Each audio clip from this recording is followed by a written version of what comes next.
Welcome everyone to the Great Seneca Transit Network Public Information Session. We will begin in just a few minutes. We'll give a minute or so for everyone to log on.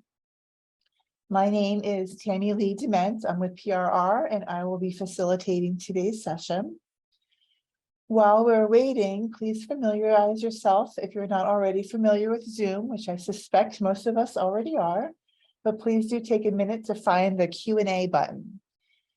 We will be using the questions and answers. This is how we'll take your questions and comments if you're online. My colleague, Marshall Bell, will be monitoring that Q&A tool, and we will pause at key moments throughout the presentation to answer the questions you put in through the Q&A tool. If you're joining by phone, during those Q&A sessions, you can raise your hand by pressing *9. And when we call on you, you'll press *6 so you can unmute. But don't worry if you're not able to respond verbally. We will be using, just type in your Q&A in the session, and then we'll be making sure that my colleague Lauren is also taking notes. So everyone's comments and questions will be captured for the team. If you find using closed caption is helpful, there is a button at the bottom of your screen that enables this function as well.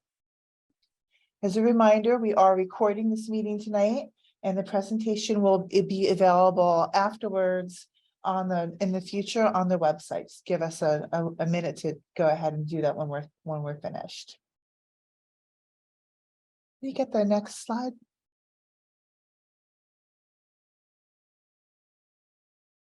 So our agenda for this evening, we're going to do some introductions. We'll talk about the project's background and purpose.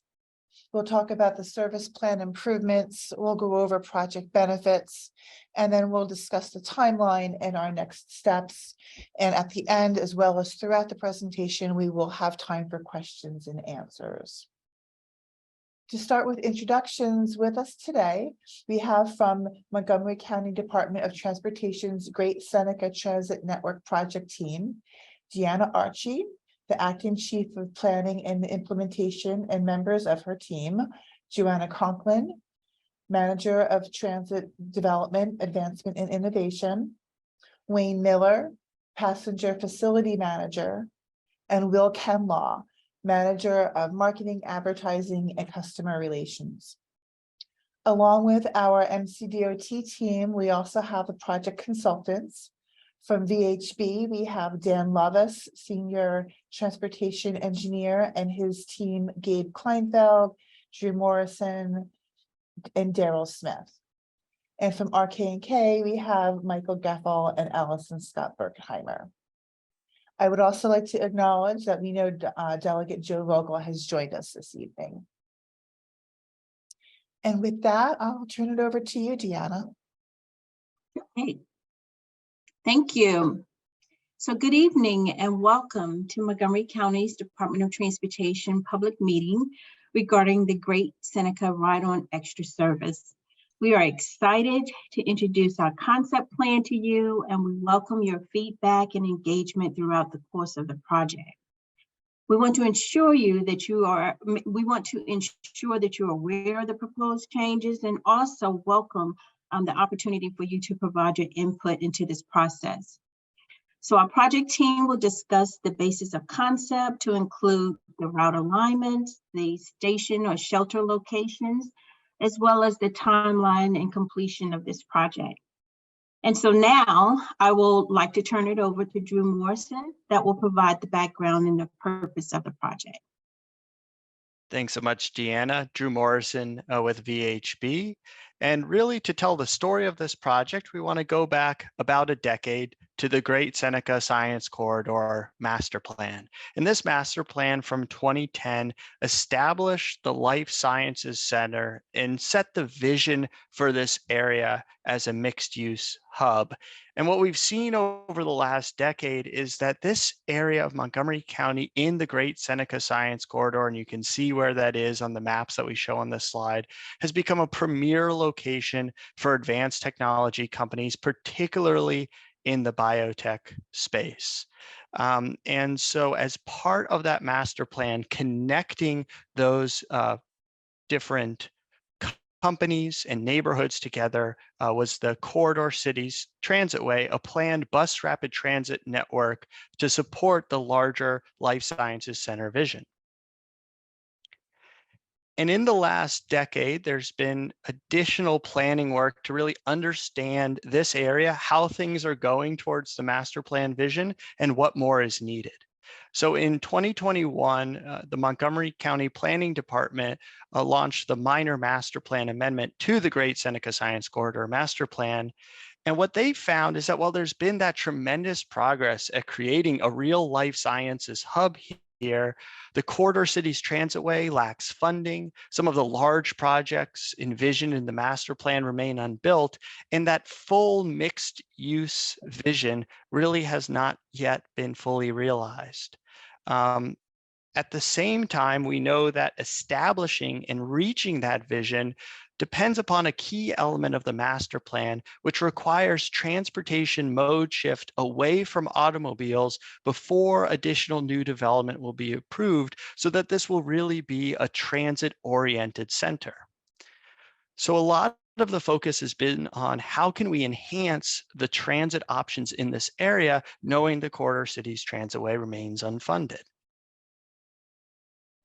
And so there are a few more planning elements that have come together on this front. Montgomery County Planning Department looked at the Corridor Forward Plan, which was a holistic look at the I-270 corridor in terms of different types of transit improvements to improve mobility up and down the corridor. And in this area in particular, they looked at a network of major BRT corridors, corridor connectors, as they called them, in the Great Seneca Science Corridor area. And you can see in the map on the right, in blue, some of those different connectors that the plan identified, and in green, the Maryland 355 BRT.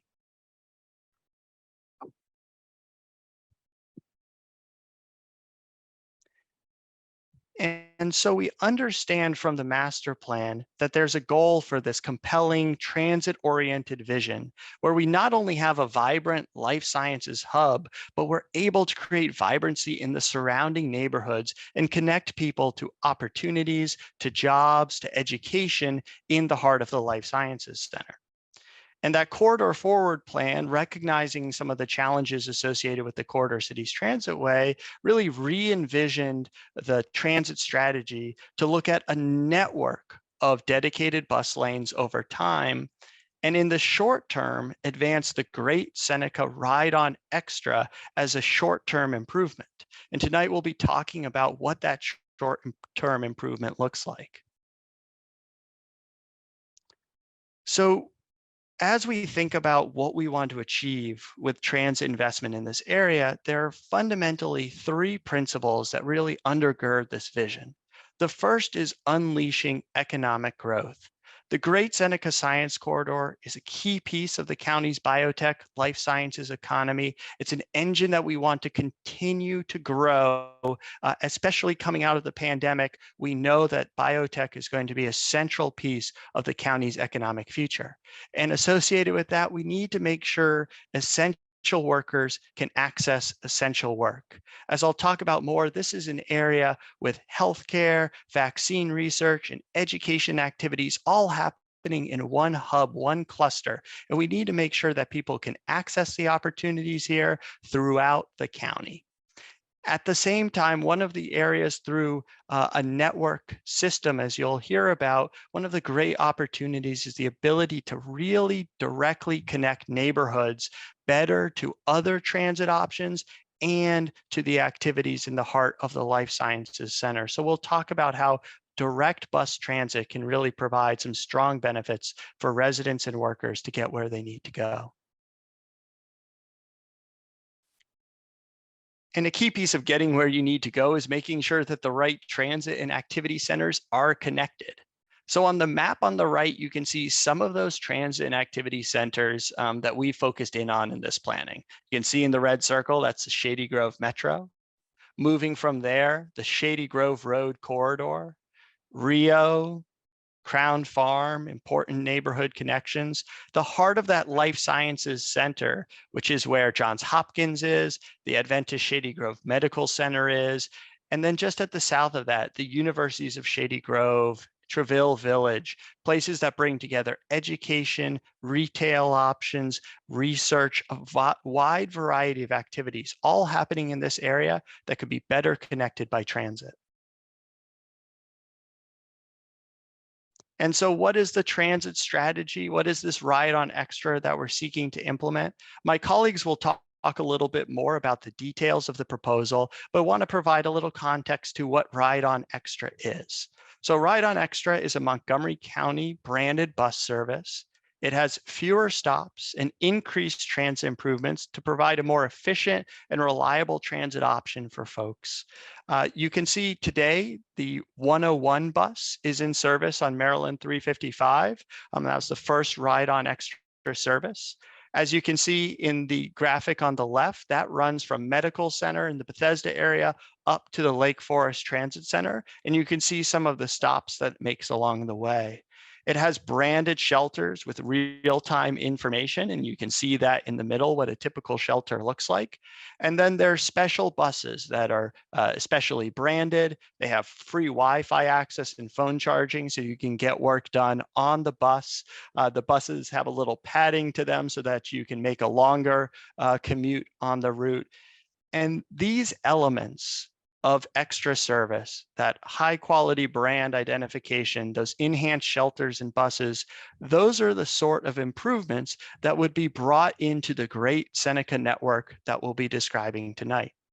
So this has been a little bit of the story of where were we coming from in Great Seneca? What were the challenges and opportunities we were seeking to address in providing enhanced transit connectivity? And what's the county strategy about the right sort of transit options to implement now? Before we dive into more detail, happy to take any questions that may have popped up in the chat thus far about the background. Yeah, Drew, currently we have no questions, but I would remind everyone, if you do have a question, please find the question and answer Q&A feature. And if you're dialing in by phone, you can participate during the Q&A session by pressing number 9 to raise your hand. And when called on, press number 6 to unmute. But guess what? We got a question. All right. Robert Nelson. How many riders are using the Ride on Extra on Route 355?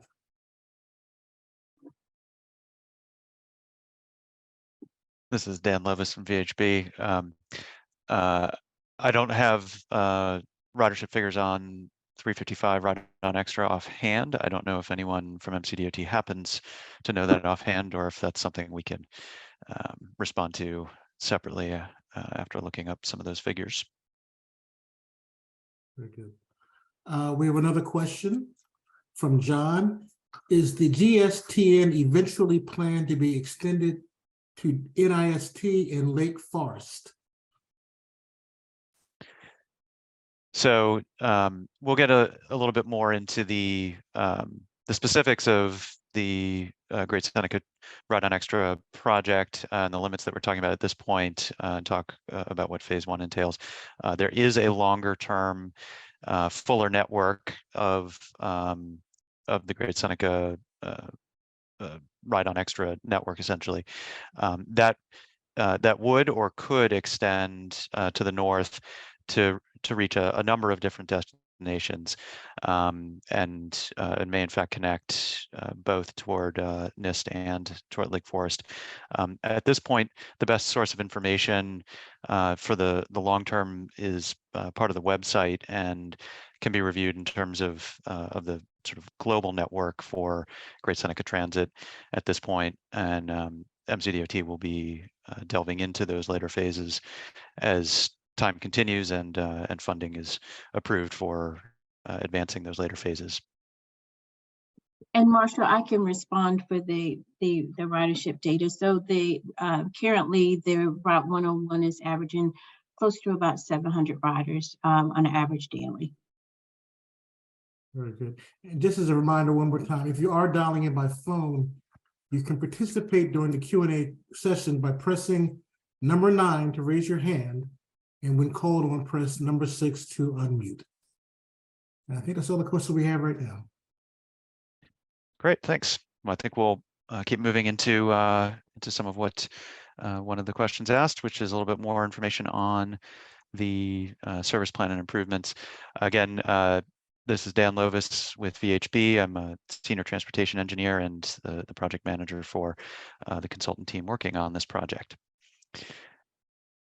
So the work that you see or that you'll see presented today is part of what we call the Great Seneca Ride-on Extra Phase 1 portion of the project. There's a fuller network of improvements that is contemplated for the longer term and will encompass some extensions to some different locations. However, Montgomery County DOT at this point is moving forward with phase 1 of the system, which includes 2 routes, and that's the pink route and the lime route. The pink route, as shown on the screen here, is a connection from the Shady Grove Metro Station using the Shady Grove Road corridor, principally to access the Life Sciences Center in the heart of the Great Seneca Science Corridor area. The lime route will use more of an express connection from the Shady Grove Metro using I-370 to connect over to the Crown Farm and Rio areas, and then on to the south through Crown Farm and into the Life Sciences Center as well, before both routes then connect further into University of Shady Grove and the Treville Transit Center area. Both of the phase 1 routes will be connecting with transit centers on either end. On the northern end, the Shady Grove Metro Station to provide a really strong connection to the Metro Rail Red Line, of course, as well as to WMATA and or Metro and ride-on transfer points.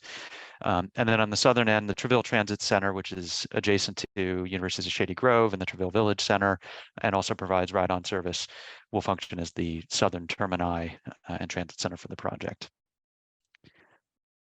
So these routes, envisioned as Ride-on Extra, as a higher quality, limited stop, higher frequency service, provide stops at a spacing more in the quarter to half mile range on average. So for the pink route, what that means is after the bus leaves Shady Grove Metro Station, it has 3 stops on the Shady Grove Road corridor at Crabs Ranch Way, Choke Cherry Road, and Corporate Boulevard, and then traverses over on Research Boulevard into the Life Sciences Center, where there are 3 stops at Research and Omega, then at the Johns Hopkins campus, and at the Adventist Shady Grove Medical Center with a stop on Medical Center Drive. Similarly, although again with sort of the express connection between Shady Grove Metro Station and Crown Rio, the Lime route will be first sort of move quickly to Crown Rio, stop at Fields Road and Ellington Boulevard as its first stop, then additional stops in the Crown Farm area, DeCoverly and Crown Park Avenue, and then DeCoverly Drive at Diamondback Drive, and then a couple of stops in the Life Sciences Center on Brochart Road, both at Johns Hopkins and at Adventist Shady Grove Medical Center as well. And then both routes terminate at the Treville Transit Center. So a limited stop, higher frequency service than local service, but really focused on the activity centers that we expect to see the greatest ridership and the greatest need for connections to and amongst. Along with that higher frequency type of service, the buses will be running on both routes in the weekday peak periods at 10 to 15 minute frequencies, the pink route every 10 minutes and the lime route every 15 minutes. Then the off-peak weekday times, both routes will be running on 15-minute frequencies.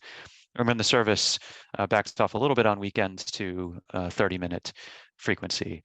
The service will be running 7 days a week with an anticipated 14-hour span of service, really covering the full day period that we would expect to see strong ridership, both for commuting and other types of trip purposes in and around the area. This type of service is supported by the kind of comfortable passenger amenities and features that that you'd expect to see for a higher quality transit service, and that includes branding specific to the Ride On Extra service, with shelters designed in a modern and comfortable fashion, providing both shading and lighting for passengers, real-time information that will support passengers' understanding of when the next buses are coming, and important updates, and service updates or service information that's necessary in real time, bench and trash can, as well as a branded marker or pylon that just befits the branding and really helps highlight the quality and comfort of the service. These types of shelters and amenities are present at all stops on the route, and will be reinforcing the Ride On Extra model here. Additionally, there are a number of transit operation improvements that are recommended for the service and will be implemented as part of phase 1 that will really enhance the quality and efficiency of the service. For the pink line, that includes transit signal priority, which is recommended to be implemented at numerous signals on Shady Grove Road. And that gives priority through traffic signal controller system to buses as they approach the signal. If that signal is currently red or about to turn red, the controller will give priority to the bus and give additional green signal time to allow the bus to progress or to continue and pick up quicker and improve that efficiency, maintain schedule adherence, and improve the overall operation of the system. Additionally, there are dedicated bus and shared bike lane treatments that are proposed both on the Lime route and on the Pink route. Those encompass the heart of the Life Sciences Center area, as well as connections in the Rio and Crown Farm area, and again, really support the full efficiency of the system and keeping the buses from being impeded or caught up in traffic congestion in those areas, to really support and fully realize the type of travel times and frequencies that this system will want to produce. Those dedicated lanes are proposed again from sort of the northern extents in the Rio Crown Farm area on Fields Road, and then connecting down via DeCoverly Drive, Diamondback Drive, and Brochart Road on the Lime route, and then connecting to Medical Center Drive, where the Pink route will be operating. So really connecting in a continuous fashion the operation of the Ride On Extra service throughout the LSC area and into other local destinations. These proposed dedicated lanes will be realized by repurposing curbside mixed travel or parking lanes in certain areas, and providing shared accommodation for bus and bicycle activity in those lanes. Parking on street will be maintained in certain areas, including in Rio and Crown Farm, where that on-street parking is actually recessed from the travel lanes. So those would still remain adjacent to the dedicated transit and bike lanes, and vehicles can park via access from those dedicated lanes. Additionally, traffic will have access to the dedicated lanes as needed to make right turns. So these lanes are open and accessible for traffic movements, right turn movements as needed.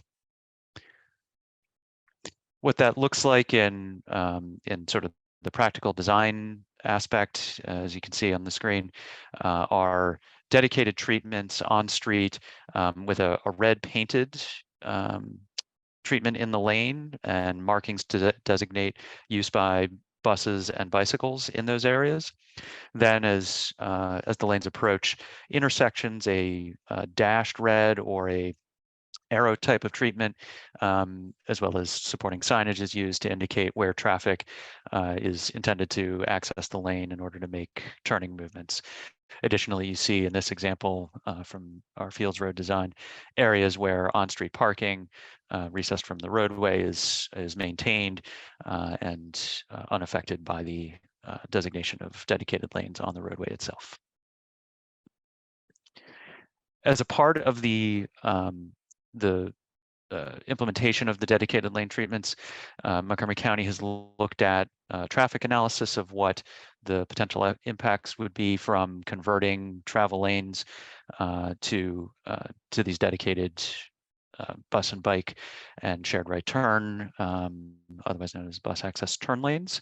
That traffic analysis encompassed the areas included in the dedicated lane proposals and looked at critical intersections, both traffic signals and unsignalized intersections in the study area.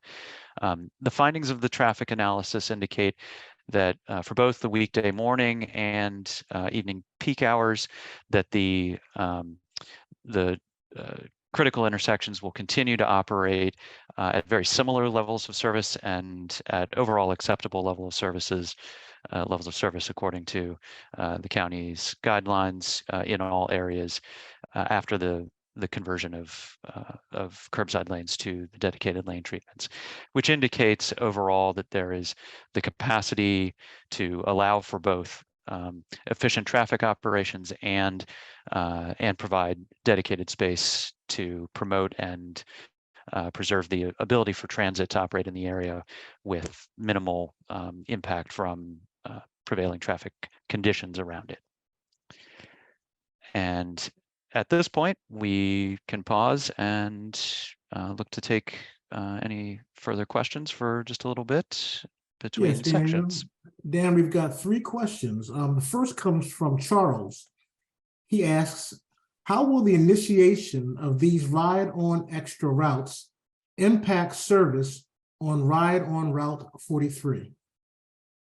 Thanks. I think that might be a good question for Daryl Smith on our team, who's our lead transit planner and familiar with the ride-on service as well. Sure. Thanks, Dan. And thanks for the question.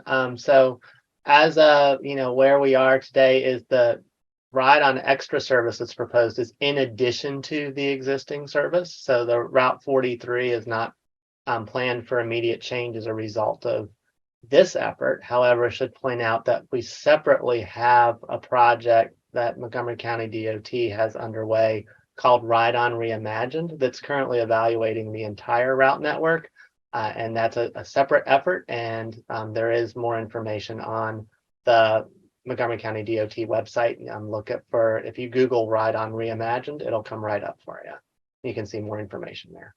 But as of now, no immediate plans on the 43 itself.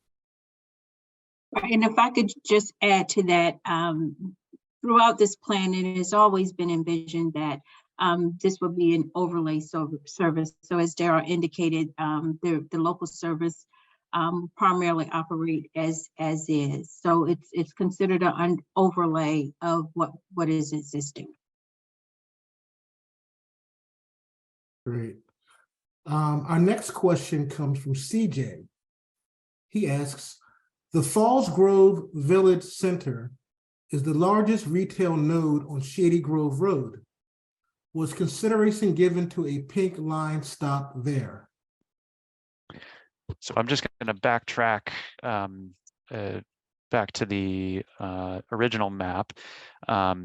So what, partly building off of what Drew shared in the initial section we talked about, was that the connections that the phase 1 service was focused on making was primarily from Shady Grove Metro into the Life Sciences Center as efficiently and directly as possible, and hitting some of the key activity centers in key places kind of along the way. That did not include the Falls Grove area in terms of phase 1's focus, but what you can see here, just sort of faded back, is a blue line that we refer to as the Cobalt route, which is a future potential phase of the service that's contemplated that would in fact make a connection into and around Falls Grove. So the connection there is contemplated in the longer term for this service, but just not part of the phase 1 alignments and routes that were determined to be most efficient to make the kind of connections that we want to make to get the service started. Great. Our next question comes from Robert. Robert asks, about how many bicycles will be able to be accommodated on a ride-on extra bus? So I'm going to state that I believe the answer is 2 bicycles, and as you can kind of see on the front of the buses shown in the image here, that there's a rack on the front that can accommodate 2 bicycles typically. Perhaps there are certain buses that are equipped slightly differently. I think Deanna, I heard you agreeing, but typically it's 2 bicycles per bus. Yeah, it's just important to know that these buses are our standard 40-foot buses. Unlike with the BRT, there are bicycles that you can, have on board, but these are our standard 40-foot buses. Great. And finally, Michael asks, is there existing traffic on the roads through Crown and DeCoverly to the point that warrants taking a lane for those buses, a lane for buses? So a big part of the impetus of designating bus and shared bike lanes is to both accommodate and visibly promote the presence of the Ride-on Extra service, demonstrate the county's dedication to transit as an important mode and an opportunity for new ridership and essentially building a really robust, high-quality transit network in the area.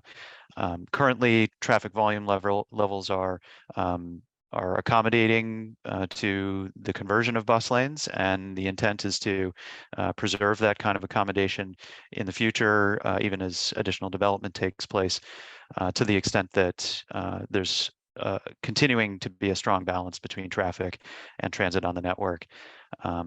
And the county has the opportunity to revisit and revise plans as necessary in the future to accommodate both transit and traffic as needed and determined to be in the best balance in the future.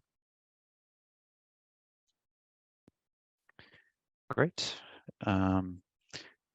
Marshall, if there aren't any more questions for the moment, maybe we'll move on to the last section of the presentation, but let us know if there's anything else coming in. Okay, no questions at this point. Great. So we will touch on the sort of final section here as a number of project benefits that the county's excited to share that this project will be supporting and really significantly advancing for the Great Seneca Science Corridor area and surrounding communities that are connected or have the opportunity to benefit from the service. Among those include the type of support that the county has for the biotech and life sciences economy in this area, and really helping to advance the development opportunity and growth of life sciences development and that sort of research economy, as Drew touched on in terms of the original master plan goals for the Great Seneca Science Corridor. This Ride-on Extra service will significantly expand on both the sort of scope and scale, as well as the quality of transit provided in the Great Seneca and Life Sciences Center areas, as well as providing the opportunity to really improve the experience both for existing riders and for future riders in the system. The connections that this service will make include some really important higher education and medical facilities, including the Johns Hopkins University, Evander Shady Grove Medical Center, University of Shady Grove, as well as numerous other biotech and other employers in the area, really helping to connect these users to one another better, as well as connecting to the important transit connections, whether it's the Metro Rail system or ride-on system in the area. And finally, really helping to advance some of the ambitious climate action goals that the county has, moving much more to a reduction in traffic and single occupant vehicle driving, and implementing zero emission bus service throughout the county, including in this area. In terms of the the kind of economic growth and support. This project was always envisioned as a significant opportunity to reduce reliance on automobile and car traffic in the area, and really shift away from an auto-centric focus in the Great Seneca area, and advance the development potential that has been outlined in the Great Seneca Science Corridor Master Plan with less traffic on the road. The Ride on Extra service has the opportunity to implement a really high volume ridership potential over time. In phase 1, that service could reach as high as 4,000 or 5,000 riders as it matures and as additional development moves forward. That in turn feeds into a shift of traffic or of riders out of their vehicles and into both transit and other non-auto modes, whether that's bicycling or otherwise, and really starts to push the ball forward in terms of meeting the types of non-automotive targets that the master plan set out. Long term, as the full ride-on network is realized and matures as well, the system has the potential to help the county meet the full range of master plan target non-auto targets to unlock the development potential that is tied to the shift to non-auto modes in the master plan as that's set out, and requires significant increases in non-automotive travel in the future. And now Gabe will touch on some of our other benefits.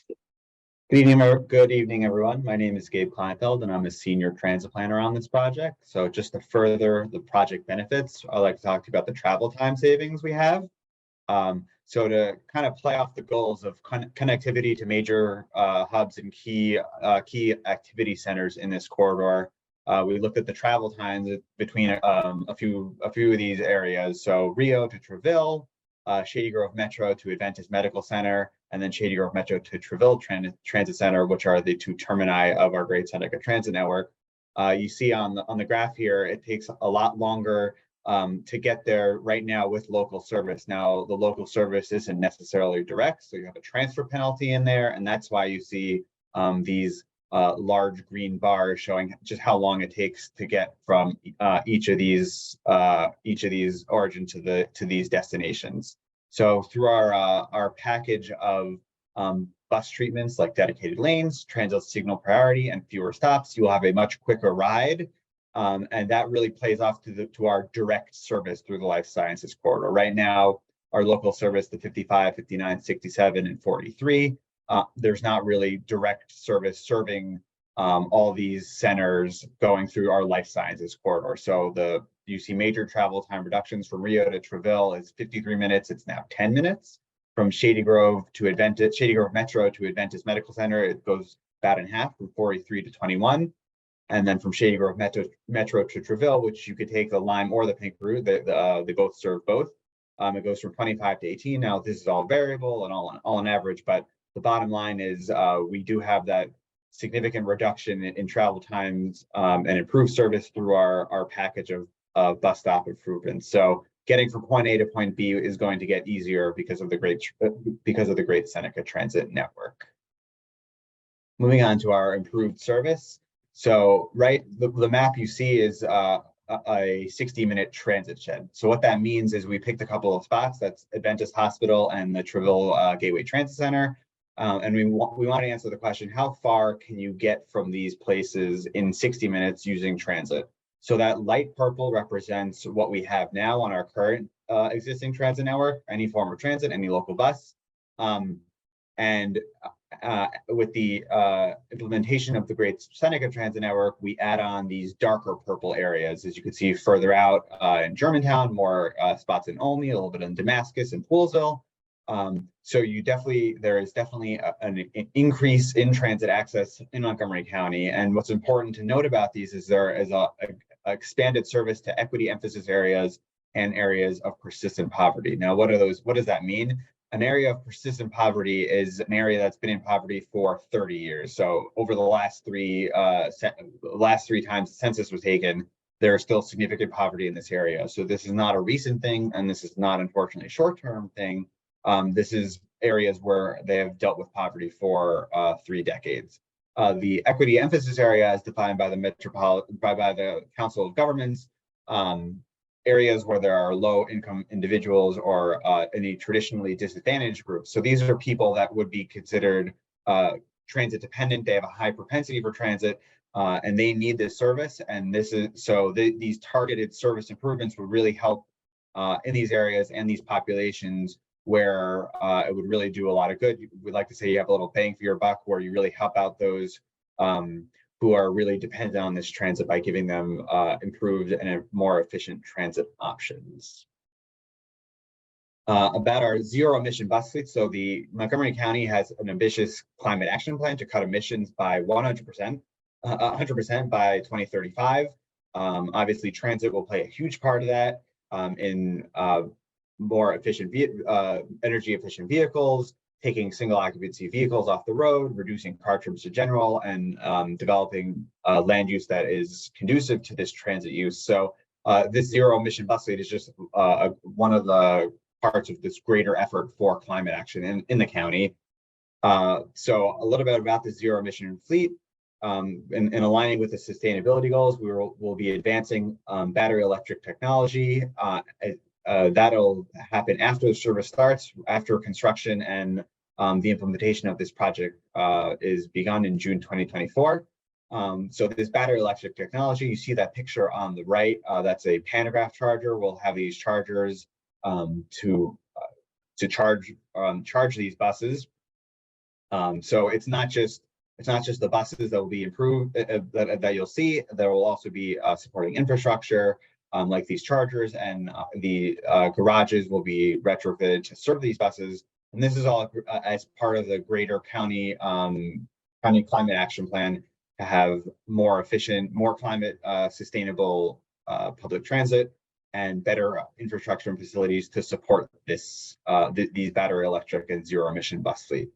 So to finish up a little bit about next steps in the timeline, I'll pass it back to Deanna.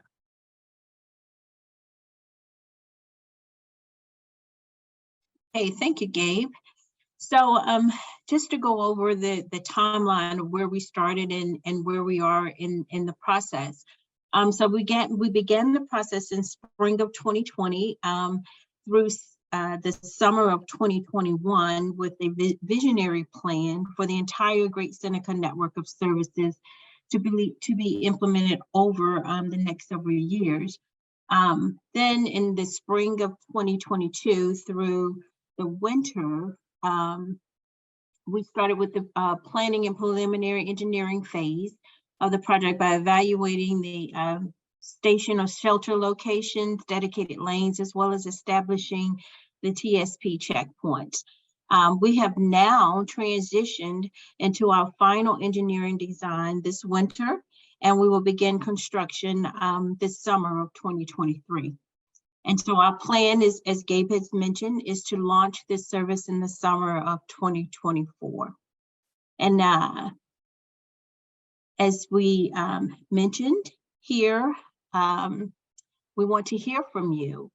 And we value your input, we welcome your feedback, and there's several ways that we can connect. And so what we have on the screen here is through our website, Montgomery County website. If you type in Great Seneca Transit Network, the website comes up and it explains where we are in the process, and we will continue to update that process as the construction moves forward.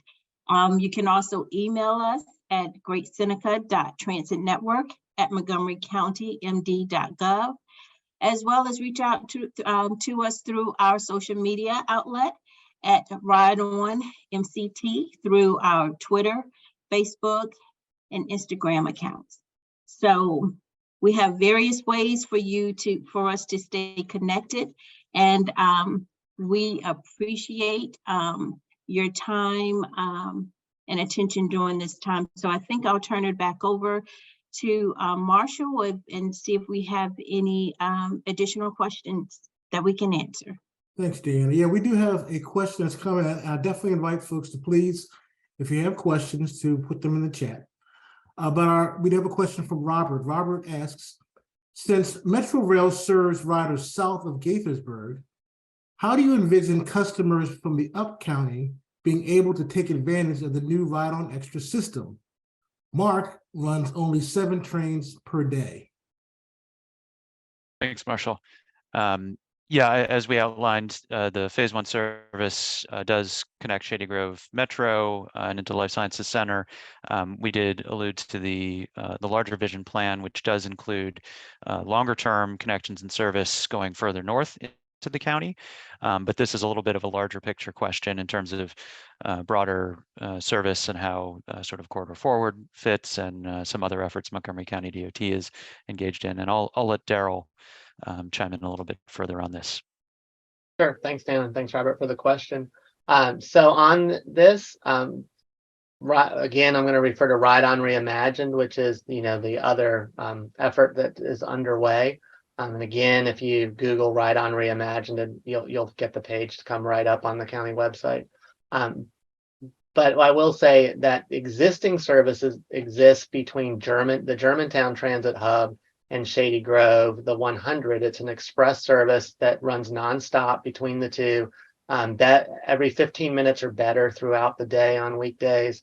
And the Germantown Transit Center is designed so that the routes that currently run up county generally feed into that hub and offer timed transfer connections to the 100. And overall, from our initial assessment on Ride on Reimagined of the existing service, it functions fairly well. And then through the stakeholder and public engagement process we've had so far on Ride on Reimagined, we've heard a lot of interest of how to better expand that network up county and provide better coverage. As you know, it's growing very quickly, and this is the service needs to basically catch up to do that, but it is envisioned there. Thank you.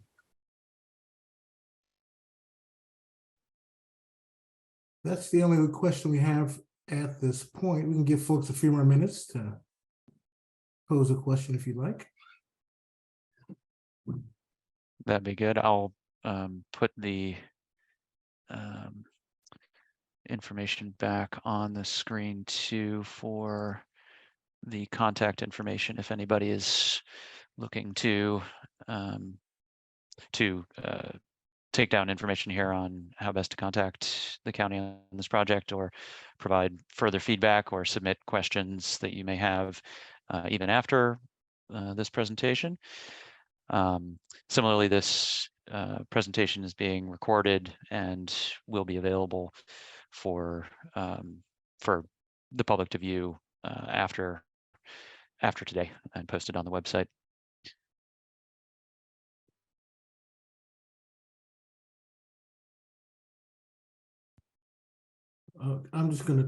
We do have 2 more questions that have come in. The first one comes from John. He says, out of curiosity, when will a majority of ride-on routes have electric buses? So I can't speak to all ride-on system. I can share again that for the Ride on Extra system, the phase 1 Ride on Extra service in Great Seneca, Montgomery County DOT is moving forward currently with both evaluation of the bus battery electric technology and the design features necessary to install pantograph chargers, with a particular focus on the Treville Transit Center currently. And that will be implemented as soon as possible after service commences next summer. But I don't know if anyone from County DOT has anything to add on ride-on more broadly. So I can add a little bit on that. It's Joanna from the Montgomery County Department of General Services. So Montgomery County has a climate action plan that, essentially requires that we not purchase any more diesel buses. And so, our buses typically have a lifespan of about 12 years. Sometimes they go a little longer, 12 to 15 years. And so as we're replacing our buses, we will only be replacing them with zero emission. which will be either pure electric, or we're also looking at hydrogen fuel cell electric buses. So it'll take a little bit of time, to transition everything over. But our goal is either 2030 or 2035, funding, assuming funding is available for transitioning all those buses over, that we will within the next, 10 to 15 years be transitioning over to a zero emission fleet. Very good. We have another question from Charles. Charles says, do you envision any more bus service between USG and Rockville Metro than now exists? Thanks. I'll actually let Daryl chime in again a little bit about this and how the long-term vision for the Great Seneca Ride on Extra kind of fits with Rockville Metro, and maybe anything else related to Ride on Reimagined in that regard. Yeah, thanks. It's a great question. So if you see in the the phase 2 of this, Dan mentioned earlier, the Cobalt route, but you will also see on here a gray line that Dan's highlighting now, running sort of southeast from USG. That actually goes to Rockville, to the is envisioned running to the metro station. We did notice a lot when we did our potential ridership analysis, the market potential for and the need for that direct connection to Rockville. Also kind of connects the Treville Transit Center in USG, so that you don't have to go to Shady Grove and then backtrack on the red line to go to destinations down county or into DC. You'll be able to just go straight to Rockville and then continue on. So it is included and in phase 2, and would operate similarly to what's envisioned here for the pink and lime. That's the only question we have at this point. Thanks. Maybe we'll give it another minute or two in case anything else trickles in before we wrap up.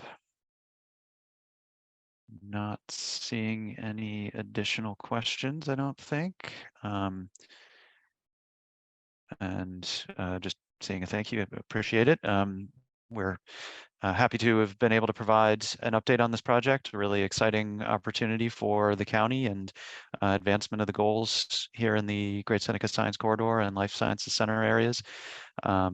Really, we're excited to see the project move forward on behalf of all of the communities in this area, and the great growth potential that the county foresees in terms of economic growth, community connections, and really just unleashing the abilities of a high quality transit system in this area. So unless anyone else has anything further to say, Deanna, if there's anything further you'd like to wrap up with, we can probably wrap up the presentation there. Thank you, Dan. I just want to close and just thank everyone again for attending this session, and feel free to reach out to us in whatever media avenues we have in place. Feel free to reach out to us at any time. Any questions you have, we'll do our best to address them. Yes, thank you again.